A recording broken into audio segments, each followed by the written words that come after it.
Hey guys, Corre con Lobos coming at you with another YouTube video. It's been a hot minute, but that's okay.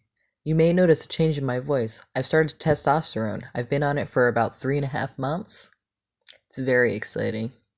I've been meaning to make a video on this story that's been rattling around in my head since it happened in 2015. Here's some context. I was briefly in the US military because a recruiter said it would help with paying for college.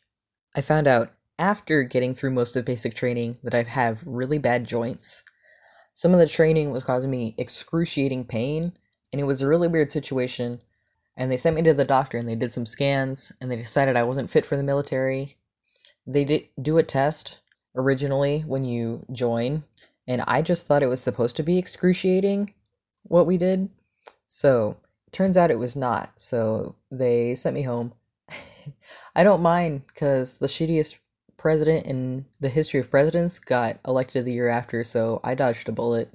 This story is actually from before I even officially joined. I went to the recruiter office with my mom to fill out some paperwork. I went in and there were people at the desk and they were all friendly.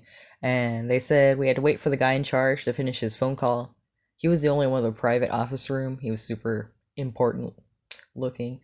So we eventually get let in, and it's a super burly guy. He's kind of short, but he looks like 20 years older than the rest of the guys working there. So he says the forms are online and that he'll fill them out. He's just going to ask us information. First thing, he opens Internet Explorer. There are no other icons on the desktop of the computer he's using. The background's just solid army green. There's not even like a logo. For after about a minute, he gets to the form and he asks my name. I say it. I spell it.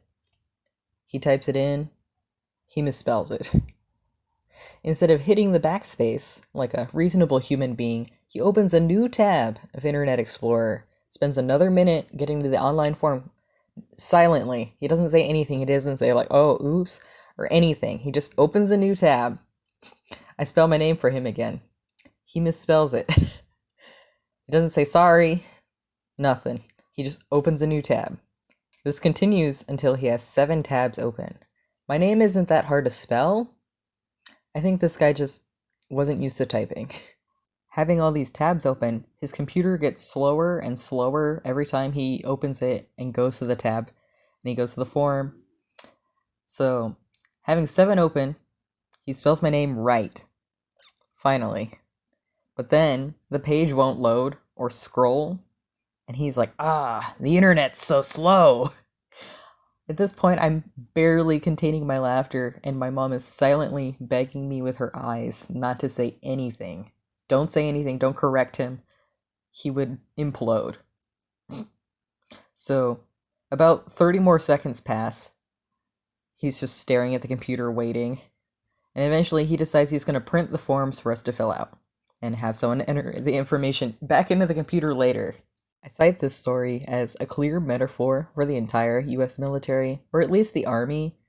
In basic training, they were constantly giving us busy work, or we were just standing in formation outside of the chow hall for hours because somebody's schedule got off track, and that put off our schedule, and now there's nothing people can do except sit there.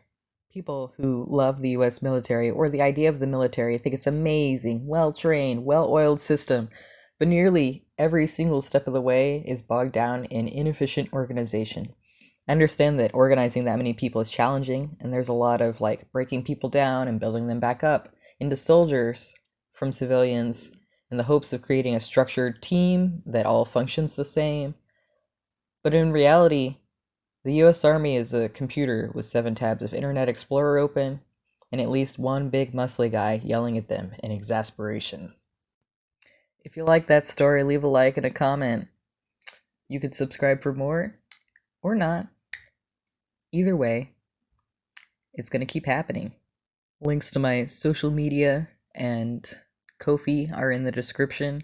I hope you guys have a good day, despite the plague.